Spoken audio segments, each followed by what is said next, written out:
ఒక కూర మొక్కను కోస్తున్నావు, ఒక కాయగూరను కోస్తున్నావు, ఒక గొర్రెను కోస్తున్నావు, ఒక కోడిని కోస్తున్నావు. ఎందుకో తెలుసా? నిన్ను బ్రతికించటానికి దేవుడు ప్రకృతిలో తన దైవత్వాన్ని పెట్టాడు. తన రెక్కల కష్టాన్ని హరింపచేస్తున్నాడు. చూడండి, తన రెక్కల కష్టాన్ని హరింపచేస్తున్నాడు మీతో. మీరు బ్రతకాలంటే నాయన అవన్నీ చావాలి కదా. చావద్దా మరి? అవి చావకపోతే నువ్వు చచ్చిపోతావు.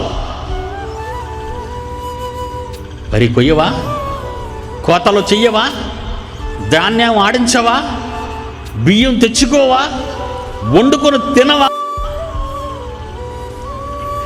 నువ్వు తినాలి. నువ్వు తింటే బ్రతుకుతావు. మరి దేవుడు అవి చచ్చిపోతాను చావని నాయన, అవి చావాలి, మీరు బ్రతకాలి. నిర్గమాకాండ 20:11 6 దినములలో యెహోవా ఆకాశమును భూమియు వాటిలోనున్న సమస్తాన్ని మీ కొరకు చేశానంటున్నాడు. మీకోసం ఎంత తపన, మీకోసం ఎంత ఆలోచన, మీకోసం ఎంత ఆవేదన. ఇంత గొప్పగా ఆలోచించే తండ్రి మీకున్నాడన్న సంగతి ఈ ప్రపంచ క్రైస్తవులకు తెలుసా?